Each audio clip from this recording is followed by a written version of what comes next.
الحمدللہ رب العالمین والعاقبۃ للمتقین والصلاة والسلام علی سید الانبیاء والمرسلین وعلی آلہ واصحابہ اجمعین، اما بعد۔ ہمارے سبق کا آغاز قرآن کریم کے فضائل سے ہو رہا ہے۔ اللہ رب العزت نے پوری انسانیت کی ہدایت کے لیے جو سب سے آخری کتاب نازل فرمائی وہ قرآن کریم ہے۔ پہلی کتابیں نازل ہوئیں، اپنے وقت کے اعتبار سے ہدایت تھیں، ذریعہ نجات تھیں، اللہ کا کلام تھیں۔ اللہ رب العزت کی مشیت یہی تھی کہ یہ جو بعد میں آخر میں امت آنے والی ہے، اس امت کی جو کتاب دی جائے، جس نبی کو کتاب دی جائے، وہ کتاب آخری کتاب ہو اور اس کے اندر کسی طرح کی کوئی تبدیلی، کوئی رد و بدل، کوئی تحریف، کوئی چیز بھی نہ ہو۔ قرآن کریم کے بارے میں اللہ رب العزت نے بڑی واضح بات ارشاد فرمائی، ھدی للمتقین۔ یہ قرآن ذریعہ ہدایت ہے۔ جہالت سے، گمراہی سے بچنے کے لیے جو چیز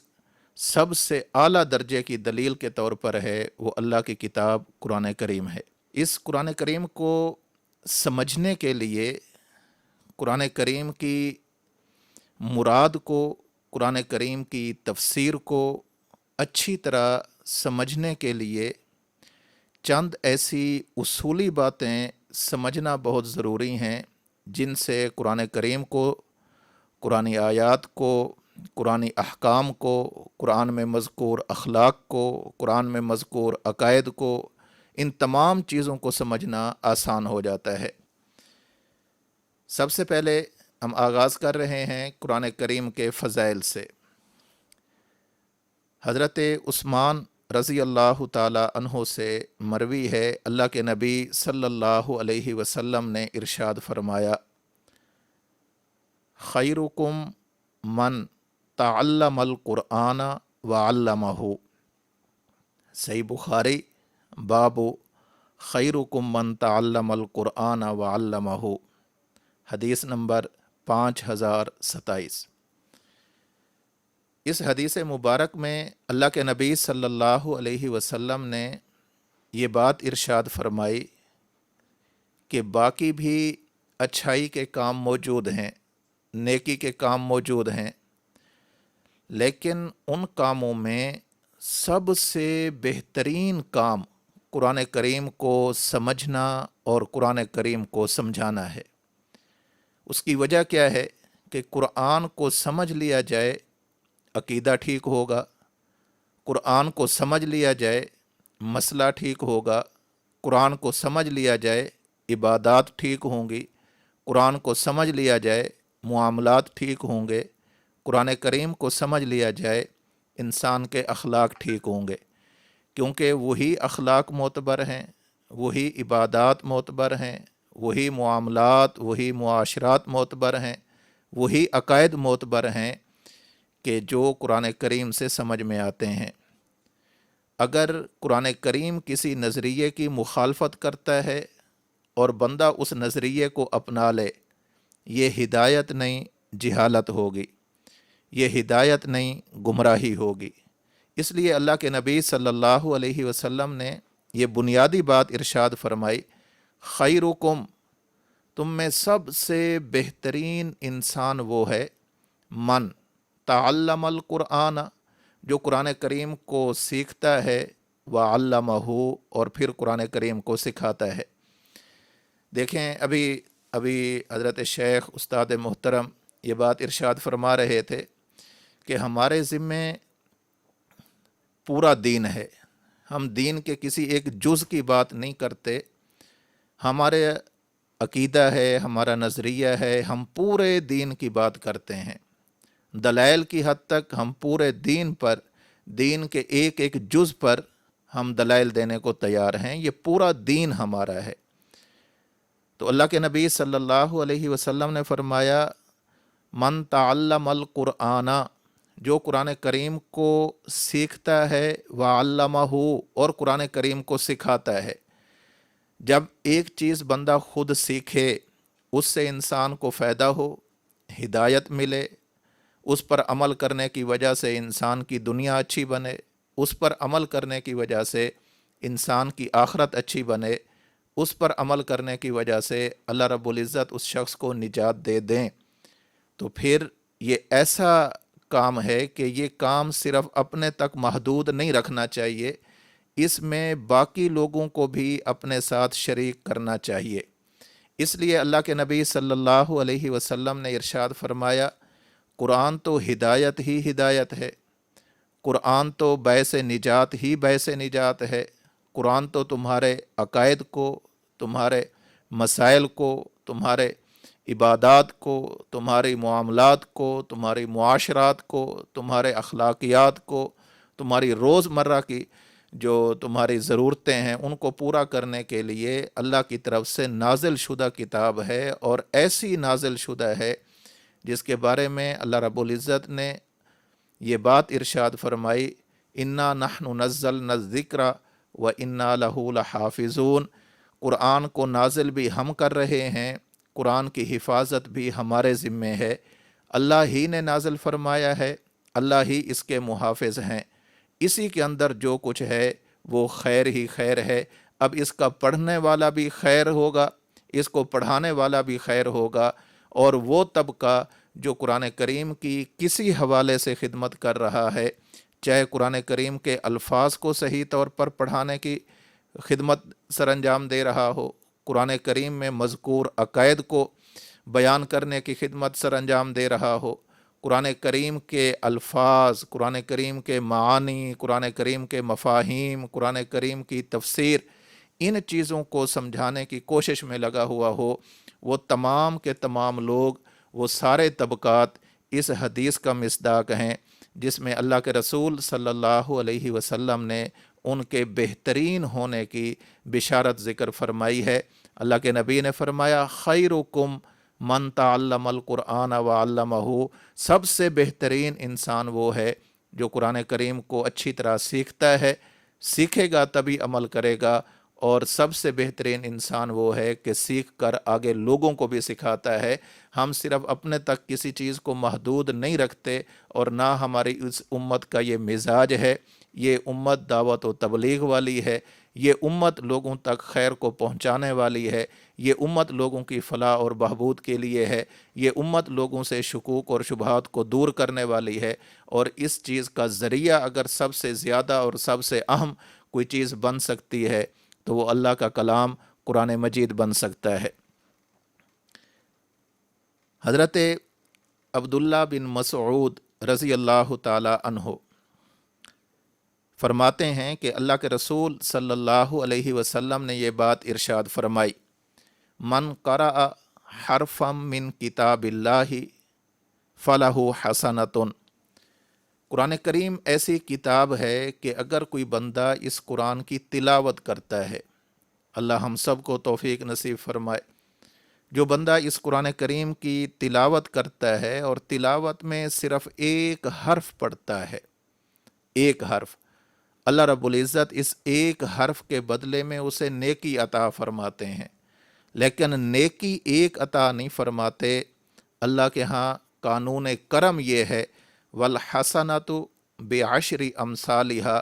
بندہ ایک نیکی لے کر خدا کی عدالت میں جاتا ہے، اللہ کی بارگاہ میں جاتا ہے، اللہ اپنے کرم سے اس کا اجر صرف ایک عطا نہیں فرماتے بلکہ اللہ 10 گنا عطا فرماتے ہیں۔ اس کے بعد اللہ کے رسول صلی اللہ علیہ وسلم نے ارشاد فرمایا،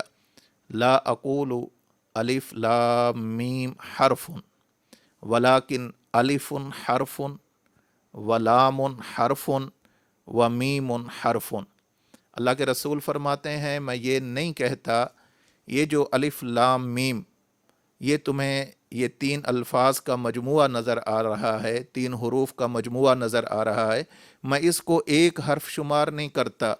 الف الگ حرف ہے، لام الگ حرف ہے، میم الگ حرف ہے، تو جو بندہ قرآن کریم کو پڑھے گا اسے ثواب اسی طرح ملے گا، الحمدو، یہ ایک لفظ بنا ہے لیکن 5 حروف سے مل کر بنا ہے۔ حمزہ ہے، لام ہے، ہا ہے، میم ہے اور دال ہے۔ تو جس بندے نے قرآن کریم کی تلاوت کی نیت سے اس کو پڑھا تو اسے صرف ایک نیکی نہیں ملے گی، اسے 5 اصول کے مطابق اور اللہ کے قانون کرم کے مطابق اسے 50 نیکیاں ملیں گی۔ تو قرآن کریم کو پڑھنا چاہیے، ہمیں نیکیوں کی ضرورت ہے۔ ہم اللہ کے دیگر عبادات کے ساتھ ساتھ قرآن کریم کی تلاوت کا ثواب بھی ضرور حاصل کرنا چاہیے۔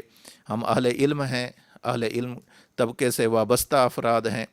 جتنا زیادہ قرآن کریم کی تلاوت کی جائے گی اللہ رب العزت اس کی برکت سے دینی علوم کے اندر رسوخ عطا فرماتے ہیں۔ ہم نے اپنے شیخ کے ساتھ، حضرت استاجی کے ساتھ بارہا سفر کیے ہیں۔ ہم نے دیکھا ہے کہ سفر میں بھی کتنے سفر کی مشکلات ہوتی ہیں، لیکن ان سفر کی مشکلات میں بھی حضرت کی تلاوت کا معمول کبھی قضا نہیں ہوا۔ ہم نے بارہا سفر کیے ہیں اور طویل طویل سفر کیے ہیں، کئی دن کے سفر کیے ہیں۔ ہم ان چیزوں کے عینی گواہ ہیں۔ ہم یہ چیزیں اپنی آنکھوں سے دیکھ چکے ہیں کہ اتنے طویل ترین اور مشکل ترین اسفار کے باوجود آپ کے معمولات میں کمی نہیں آتی۔ تہجد کا وقت ہوتا ہے، تہجد شروع ہو جاتی ہے، ذکر کا وقت ہوتا ہے تو ذکر شروع ہو جاتا ہے، تلاوت کا وقت ہوتا ہے، تلاوت شروع ہو جاتی ہے، نوافل کا وقت ہوتا ہے، نوافل شروع ہو جاتے ہیں، بیان کا وقت ہے، بیان شروع ہو جاتا ہے۔ تو اللہ کے نبی صلی اللہ علیہ وسلم نے یہ ترغیب دی ہے کہ قرآن کریم کے پڑھنے کو معمولی نہ سمجھو، اللہ اس پر بہت زیادہ عطا فرماتا ہے۔ تو جو بندہ، عام مسلمان کے لیے بھی ضروری ہے کہ قرآن کریم کی تلاوت کرے، لیکن بطور خاص علماء اور اہل حق علماء جن کی ذمہ داری ہے کہ وہ لوگوں کو صحیح عقیدہ بتائیں، صحیح مسئلہ بتائیں۔ اگر دین اسلام پر، مسلک اہل و سنت والجماعت پر اگر کوئی ملحد یا کوئی بے دین قسم کا آدمی، کوئی گمراہ قسم کا آدمی شک اور شبہات پیدا کرنے کی کوشش کرتا ہے تو ان شکوک اور شبہات کو دلیل کی قوت کے ساتھ، سنجیدہ انداز کے ساتھ دور کرے۔ یہ ساری چیزیں تبھی ممکن ہوں گی کہ جب بندہ قرآن کریم سے اپنے تعلق کو اچھی طرح وابستہ رکھے۔ قرآن کریم پڑھنے کا عادی جو انسان ہوتا ہے، اللہ رب العزت اسے علم میں رسوخ عطا فرماتے ہیں، اللہ اس کے فیض کو عام فرماتے ہیں۔ اللہ ہمیں بھی اس بات کی توفیق نصیب فرمائے۔ جب بندہ دنیا میں قرآن کریم کو پڑھ لیتا ہے، اس کا ایک فائدہ تو انسان کی ذات کو یہ ہوا کہ اللہ رب العزت اسے ثواب عطا فرماتے ہیں، نیکیاں عطا فرماتے ہیں۔ اس کا دوسرا فائدہ یہ ہوا کہ اللہ رب العزت اسے جہالت سے محفوظ فرما لیتے ہیں، گمراہیوں سے محفوظ فرما لیتے ہیں، اللہ اسے صحیح معنوں میں ہدایت نصیب فرما دیتے ہیں۔ یہ اس کا دنیا کا فائدہ ہے۔ آخرت کے اندر بھی اللہ کے نبی صلی اللہ علیہ وسلم کی بشارت کے مطابق اللہ کے نبی صلی اللہ علیہ وسلم نے یہ بات ذکر فرمائی ہے کہ اس کا فائدہ آخرت کے اندر بھی ملنے والا ہے۔ چنانچہ ام المومنین صدیقہ کائنات، عفیفہ کائنات سیدہ عائشہ صدیقہ رضی اللہ تعالی عنہا ارشاد فرماتی ہیں، قال رسول اللہ صلی اللہ علیہ وسلم، اللہ کے رسول صلی اللہ علیہ وسلم نے یہ بات ارشاد فرمائی، الماہر بالقرآن مع السفرۃ الکرام البررہ، جو بندہ قرآن کریم کا ماہر ہو، اچھی طرح پڑھنے والا ہو، اس کے مخارج کی صحیح ادائیگی پر قادر ہو، اس کو تجوید کے ساتھ، ترتیل کے ساتھ، بنا سنوار کر بڑی سلاست کے ساتھ، روانگی کے ساتھ قرآن کریم کو صحیح طور پر پڑھنے والا ہو، قرآن کریم کے پڑھنے کا انداز اچھا رکھنے والا ہو، قرآن کریم کے پڑھنے کے آداب کی رعایت رکھنے والا ہو، قرآن کریم کو پڑھنے کا ماہر ہو، اس کا حشر کیسا ہوگا؟ مع السفرۃ الکرام البررہ، اللہ رب العزت ایسے شخص کا حشر ان ملائکہ کے ساتھ فرمائے گا کہ جو باقی ملائکہ کے سردار ہوں گے۔ اور اللہ کے رسول نے فرمایا یہ کام ایسا ہے، اس کے اندر کوشش کرنی چاہیے۔ کوشش تو یہی ہو کہ بندہ قرآن کا ماہر ہو، قرآن کریم کو صحیح طور پر پڑھنے پر قادر ہو۔ لیکن اگر کوئی بندہ قرآن کریم کو صحیح طور پر پڑھنے کے لیے کوشش تو کرتا ہے، لیکن اس کوشش کے باوجود وہ بندہ اس کے اندر مشکل کا شکار ہو جاتا ہے، اسے اٹکنا، اس کے لیے بار بار پڑھنا پڑتا ہے، اسے اٹکن آ جاتی ہے۔ الذی یقرأ القرآن یتتعتع فیہ، جو بندہ قرآن کریم کو پڑھنے کے لیے اٹکتا ہے، بار بار ایک لفظ کو دہرا کر پڑھتا ہے تاکہ میں اس کو صحیح پڑھ سکوں، وَهُوَ عَلَيْهِ شَاقٌ، اور اس عمل میں ایک طرح کی وہ مشقت اٹھاتا ہے۔ اس کی کوشش تو ہوتی ہے کہ ایک ہی مرتبہ پڑھوں اور صحیح پڑھ لوں، لیکن ایسا نہیں ہوتا۔ وہ ایک مرتبہ پڑھتا ہے، پھر سمجھتا ہے کہ میں نے صحیح نہیں پڑھا، پھر دوبارہ اسی لفظ کو صحیح طور پر پڑھنے کی کوشش کرتا ہے۔ اللہ کے رسول فرماتے ہیں فَلَهُ اجران، اللہ رب العزت قیامت والے دن ایسے انسان کو 2 اجر عطا فرمائیں گے،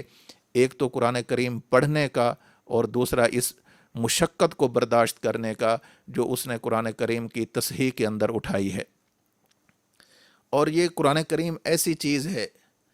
کہ اگر کوئی بندہ اس قرآن سے وابستہ ہو جاتا ہے تو اللہ رب العزت اس کے دل کو گناہوں کے زنگ سے پاک کر دیتے ہیں۔ احادیث کی روشنی میں یہ بات کہنا ضروری ہے کہ جب کوئی بندہ گناہ کرتا ہے تو اس گناہ کی وجہ سے، اس گناہ کی نحوست کی وجہ سے انسان کا دل آہستہ آہستہ سخت ہونا شروع ہو جاتا ہے۔ سخت ہونے کا معنی کیا؟ کہ اگر جنت کا تذکرہ آئے تو شوق پیدا نہیں ہوتا، جہنم کا تذکرہ آئے خوف پیدا نہیں ہوتا، قبر اور حشر کی معاملات کی بات ہو تو اس بندے کے دل میں اللہ کا خوف پیدا نہیں ہوتا۔ یہ علامت ہوتی ہے اس بات کی کہ انسان کا دل سخت ہو گیا ہے۔ اگر کوئی شیخ، کوئی استاد، کوئی والد، کوئی بڑا، کوئی بزرگ نصیحت کرے تو بندہ اس نصیحت کو قبول نہیں کرتا، یہ علامت ہوتی ہے اس بات کی کہ دل سخت ہو گیا ہے۔ گناہ کر کر کر کے ہمارے دلوں کی حالت ایسی ہو جاتی ہے کہ وہ دل گناہوں کے زنگ سے بالکل آلودہ ہو جاتے ہیں۔ اللہ کے رسول صلی اللہ علیہ وسلم نے اسی بات کی طرف بڑے آسان پیرائے میں، بڑے خوبصورت پیرائے میں، بڑے دعوت فکر کے پیرائے میں، بڑے سمجھانے کے انداز میں، محبت بھرے انداز میں، شفقت بھرے انداز میں اللہ کے نبی صلی اللہ علیہ وسلم نے رہنمائی فرمائی ہے۔ حضرت عبداللہ بن عمر رضی اللہ تعالی عنہما سے مروی ہے، قال رسول اللہ صلی اللہ علیہ وسلم، اللہ کے رسول صلی اللہ علیہ وسلم نے یہ بات ارشاد فرمائی، ان هذه القلوب تصدع، یہ جو دل ہیں یہ دل بھی زنگ آلود ہو جاتے ہیں۔ پھر اس کی مزید آسان کر کے اللہ کے نبی نے فرمایا کما یصدع الحدید اذا اصابہ الماء، یہ ایسے زنگ آلود ہو جاتے ہیں جیسے جب کسی لوہے کو پانی لگتا رہے لگتا رہے لگتا رہے تو وہ لوہا زنگ آلود ہو جاتا ہے۔ اسی طرح ان دلوں پر، ان قلوب پر جب گناہوں کا زنگ لگتا رہے گا، گناہ ہوتے رہیں گے تو یہ دل بھی زنگ آلود ہو جاتا ہے۔ سامنے صحابہ کرام رضوان اللہ تعالی علیہم اجمعین کا مجمع تھا، امت کے محسنین کا طبقہ تھا، وہ یہ بات سن کر خاموش نہیں ہوئے، باوجود اس کے کہ وہ لوگ ایسے تھے جنہیں دنیا میں اللہ رب العزت نے اپنی رضا عطا فرمائی ہے، باوجود ایسے کہ جن کے بارے میں اللہ کے نبی صلی اللہ علیہ وسلم نے متعدد احادیث میں ان کے جنتی ہونے کی بشارت دی ہے، انہوں نے اس امت پر احسان کرتے ہوئے اللہ کے نبی صلی اللہ علیہ وسلم سے اس کا حل بھی پوچھا۔ قیل یا رسول اللہ صلی اللہ علیہ وسلم وما جلاؤھا، یہ تو آپ نے مرض بتایا ہے کہ گناہ کرنے کی وجہ سے دل زنگ آلود ہو جاتے ہیں، اے اللہ کے رسول احسان یہ فرمائیں کہ اس کا اب کوئی حل بھی بتائیں، یہ مرض ہے اس کی دوا بھی آپ فرمائیں۔ اللہ کے رسول صلی اللہ علیہ وسلم نے 2 چیزیں ذکر فرمائی ہیں۔ نمبر 1، آپ نے فرمایا کثرت ذکر الموت، موت کو کثرت کے ساتھ یاد رکھنا۔ جو بندہ اپنی موت کو کثرت کے ساتھ یاد رکھتا ہے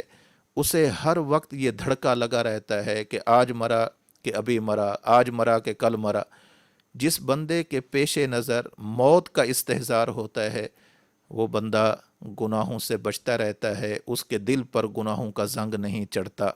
نمبر 2، اللہ کے رسول صلی اللہ علیہ وسلم نے ارشاد فرمایا وَتِلَاوَةُ القرآن، جو بندہ قرآن کریم کی تلاوت میں مصروف رہتا ہے ایسے انسان کا بھی دل گناہوں کی وجہ سے زنگ آلود نہیں ہوتا۔ یہ ایسے لوگ ہوتے ہیں جو قرآن کریم کو تمام آداب کی رعایت رکھ کر پڑھتے ہیں، استحضار کے ساتھ پڑھتے ہیں، قرآن کریم کا خود کو مخاطب سمجھ کر پڑھتے ہیں، قرآن کریم کو شوق اور رغبت کے ساتھ پڑھتے ہیں، قرآن کریم کو اپنی دنیا اور آخرت کی ضرورت سمجھ کر پڑھتے ہیں، قرآن کریم پر ایمان لا کر قرآن کریم کو پڑھتے ہیں۔ ایسے لوگوں کے جو دل ہوتے ہیں یہ گناہوں کی وجہ سے زنگ آلود نہیں ہوتے۔ اور یہ قرآن ایسی کتاب ہے جو بندہ اس قرآن پڑھنے میں مشغول رہتا ہے، یعنی وہ اپنا سارا وقت ہی قرآن کریم پر لگا دیتا ہے۔ اور دوسری طرف وہ بندہ ہے کہ جو بندہ اپنا وقت دعا کے اندر لگا رہا ہے۔ ایک بندہ وہ ہے جو اپنا وقت قرآن کی تلاوت میں لگا رہا ہے، دوسرا انسان وہ ہے جو قرآن کی تلاوت کی بجائے دعا کے اندر اپنا وقت لگا رہا ہے۔ اللہ کے رسول صلی اللہ علیہ وسلم حدیث قدسی ذکر فرماتے ہیں یقول الرب عز وجل من شغلہ القرآن عن ذکری ومسألتی اعطیتہ افضل ما اعطی السائلین، جامع ترمذی۔ اللہ کے رسول صلی اللہ علیہ وسلم نے ارشاد فرمایا کہ اللہ رب العزت ارشاد فرماتے ہیں جو شخص قرآن کریم میں اس قدر مشغول رہا کہ وہ میرا ذکر بھی نہ کر سکا، یعنی جو دیگر اذکار موجود ہیں جو مشائخ انسان کو تجویز فرماتے ہیں کہ یہ اذکار کرنے چاہیے، وہ قرآن ہی میں مشغول ہے، نماز پڑھی قرآن میں مشغول ہو گیا، پھر کوئی کام ہوا اس کے بعد قرآن میں مشغول ہو گیا، اور دوسری طرف لوگ بیٹھے ہوئے ہیں وہ دعا مانگ رہے ہیں، یہ دعا کی جگہ پر بھی قرآن کو پڑھتا رہا۔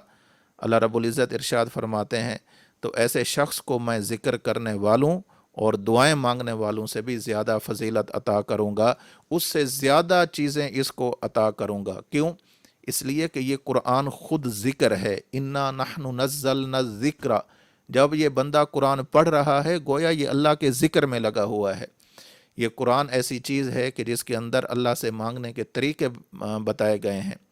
قرآن اللہ کے قریب کرنے والی کتاب ہے، تو جو بندہ اس قرآن میں مشغول رہے گا وہ بندہ یوں سمجھے کہ گویا وہ دعا میں بھی مشغول ہے، اللہ سے مانگنے میں لگا ہوا ہے، تو اللہ کا ذکر بھی ہو رہا ہے، اللہ سے مانگا بھی جا رہا ہے، اور ہے بھی کیا؟ اللہ کا کلام۔ تو ایسے انسان کو اللہ رب العزت باقیوں کی نسبت زیادہ فضیلت عطا فرماتے ہیں۔ یہاں سبق میں لفظ آیا ہے یقول الرب عز وجل، اللہ کے نبی صلی اللہ علیہ وسلم ارشاد فرماتے ہیں کہ یہ بات اللہ رب العزت ارشاد فرماتے ہیں۔ حالانکہ جب ہم یہی الفاظ قرآن کریم میں دیکھتے ہیں تو ہمیں یہ والے الفاظ قرآن کریم میں نظر نہیں آتے، تو اللہ کے فرمانے کا کیا معنی ہوا؟ اس طرح کی احادیث کو حدیث قدسی کہا جاتا ہے، جس پر علماء امت نے مستقل کتب تصنیف کی ہیں۔ حدیث قدسی کی تعریف کیا ہے؟ امام ابو الحسن نور الدین علی بن محمد المعروف ملا علی قاری الہروی الحنفی رحمہ اللہ تعالی، جن کی وفات 1014 ہجری میں ہے، وہ فرماتے ہیں حدیث قدسی اس حدیث کو کہتے ہیں والحدیث الذی یسندہ النبی صلی اللہ علیہ وسلم الی اللہ فیرویہ النبی صلی اللہ علیہ وسلم علی انہ کلام اللہ تعالی۔ الاحادیث القدسیہ ملا علی قاری رحمہ اللہ کی کتاب ہے، اس میں یہ بات ارشاد فرمائی۔ کیا معنی؟ حدیث قدسی اس حدیث کو کہتے ہیں کہ نبی کریم صلی اللہ علیہ وسلم اس بات کی نسبت اللہ رب العزت کی طرف فرمائیں، جیسے ابھی آیا یقول الرب عز وجل، یہ اللہ کے نبی صلی اللہ علیہ وسلم نے اس کی نسبت اللہ کی طرف فرمائی ہے۔ اور اس حدیث کو یہ کہہ کر ذکر فرمائیں کہ یہ اللہ کا کلام ہے، یقول الرب عز و جل، اللہ کا کلام بن گیا، لیکن وہ حدیث قرآن کریم میں انہی الفاظ کے ساتھ مذکور نہ ہو۔ اللہ کے نبی تو فرمائیں اللہ کا کلام ہے، لیکن انہی الفاظ کے ساتھ وہ قرآن کریم میں موجود نہ ہو، ایسی حدیث کو حدیث قدسی کہا جاتا ہے۔ یہاں حدیث قدسی اور قرآن کریم میں چند ایسے فروق ہیں کہ جنہیں ملحوظ رکھنا بہت زیادہ ضروری ہے۔ متعدد وجوہ کے اعتبار سے ان میں فرق ہے۔ یہاں پر ہم نے اس فائل میں جو چیزیں آئی ہیں بڑی جامعیت کے ساتھ لکھ دی ہیں، وہ 5 ہیں تقریباً۔ نمبر 1، قرآن کریم میں الفاظ اور ان کا معنی دونوں اللہ کی طرف سے ہیں۔ آپ نے پڑھا کہ قرآن کریم لفظ اور معنی دونوں کا نام ہے، تو قرآن کریم میں جو الفاظ ہوں گے وہ بھی اللہ کی طرف سے، جو اس کا معنی ہوگا، جو اس کا مفہوم ہوگا، جو اس کی مراد ہوگی، وہ بھی اللہ کی طرف سے۔ جبکہ حدیث قدسی میں کیا ہوتا ہے کہ وہ پیغام تو اللہ کی طرف سے ہوتا ہے، یعنی مراد تو اللہ ہی کی ہوتی ہے، لیکن ان میں الفاظ کا انتخاب اللہ کے نبی صلی اللہ علیہ وسلم خود منتخب کرتے ہیں، وہ انتخاب خود فرماتے ہیں۔ نمبر 2، قرآن کریم قطعی ہے، ظنی نہیں ہے۔ قرآن کریم قطعی ہے، تواتر کے ساتھ آیا ہے، اس لیے اس کی سند کی بالکل ضرورت نہیں ہے۔ کبھی ایسا نہیں ہوا، نہ ہوگا کہ بندہ قرآن کی آیت پڑھے اور کوئی بندہ اس سے کہے کہ اس کی سند بیان کرو۔ سند وہاں بیان کی جاتی ہے جہاں تواتر نہ ہو، سند وہاں بیان کی جاتی ہے جہاں اس کے بیان کرنے کی ضرورت ہو، اور جو چیز قطعی ہو، تواتر کے ساتھ آئی ہو، اس کے سند کی ضرورت نہیں ہوتی۔ قرآن کریم جو آیا ہے یہ تواتر کے ساتھ آیا ہے، اس میں سند کی ضرورت نہیں ہے، جبکہ حدیث قدسی جو آئی ہے یہ قطعی نہیں ہوتی، یہ تواتر کے ساتھ نہیں آئی ہوتی، اس لیے اس کی صحیح اور غیر صحیح ہونے کا جو فیصلہ ہوتا ہے وہ سند دیکھنے کے بعد کیا جاتا ہے۔ گویا حدیث قدسی کا معیار سند پر ہے، جبکہ اس کے مقابلے میں جو قرآن کریم ہے اس کا معیار سند دیکھنے پر نہیں ہے، اس کا جو بنیاد ہے وہ تواتر پر ہے۔ نمبر 3، قرآن کریم کی نماز کے اندر قرات کی جاتی ہے، قیام کے اندر اس کی بطور قرات قرآن تلاوت کی جاتی ہے۔ میں نے یہ قیام کی جو قید ذکر کی ہے اس پر میں فائدہ ذکر کروں گا۔ دیکھیں، قرآن کریم کی جو تلاوت ہوتی ہے بحیثیت قرآن، وہ صرف قیام کے اندر ہے۔ ہم قیام کے اندر ہوتے ہیں، سورۃ فاتحہ پڑھتے ہیں، یہ سورۃ فاتحہ بطور قرات قرآن ہے۔ اس کے بعد کوئی چھوٹی سورت ملاتے ہیں یا چند آیات پڑھتے ہیں، یہ ہم قرآن کو بحیثیت قرآن پڑھ رہے ہیں۔ لیکن نماز میں جب ہم نماز کو مکمل کرنے لگتے ہیں تو آپ بھی دعائیں مانگتے ہیں، ہم بھی دعائیں مانگتے ہیں، باقی لوگ بھی دعائیں مانگتے ہیں۔ جو دعائیں ماثورہ ہیں، منقول ہیں قرآن میں یا حدیث پاک میں،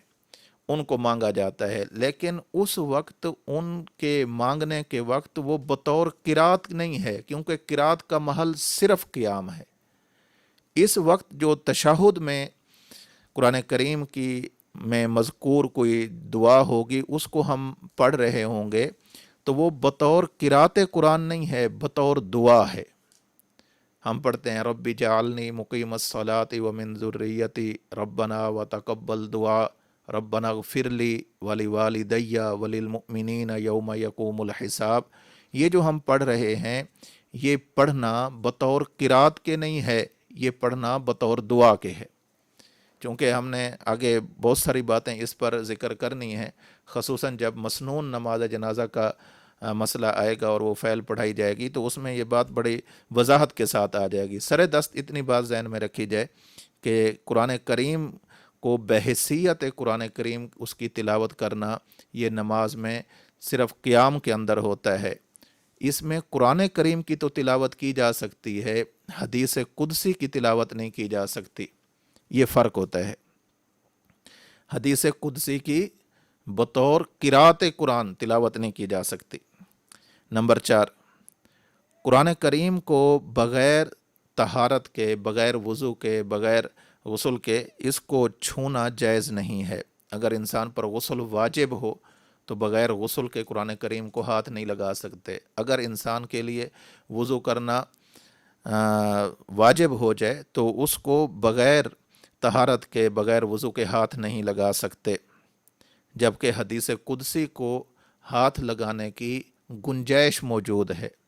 یہ نہیں کہ ضرور بغیر وضو ہی کے ہاتھ لگایا جائے، ایسا نہیں ہے، بلکہ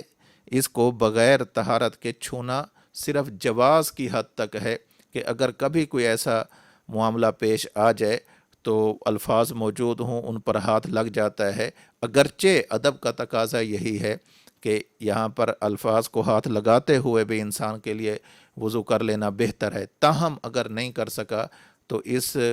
پر وہ وعیدیں نہیں ہیں جو قرآن کریم کو بغیر طہارت کے چھونے پر ہیں۔ نمبر 5، قرآن کریم کا انکار کرنے والا انسان چونکہ تواتر کا انکار کر رہا ہے، قطعیت کا انکار کر رہا ہے، اس لیے وہ انسان کافر ہو جائے گا۔ اگر کوئی شخص کہتا ہے کہ میں قرآن کریم کے اس حصے کو سرے سے قرآن ہی نہیں مانتا، یہ قرآن میں شامل نہیں ہے، میں اس کے قرآن ہونے کا قائل نہیں ہوں، تو ایسا بندہ کافر ہو جائے گا، جبکہ حدیث قدسی کا منکر کافر نہیں ہوتا۔ ہاں، اگر کوئی شخص کسی ایسی حدیث قدسی کا انکار کرتا ہے کہ جو تواتر کے ساتھ پہنچی ہے تو اب اس کا منکر بھی کافر ہو جائے گا، لیکن اس وجہ سے نہیں کہ اس نے حدیث قدسی کا انکار کیا ہے، بلکہ اس وجہ سے کافر ہو جائے گا کیونکہ وہ حدیث قدسی تواتر کے ساتھ آئی تھی۔ تو یہ تلاوت کے حوالے سے چند باتیں آپ کی خدمت میں عرض کی ہیں۔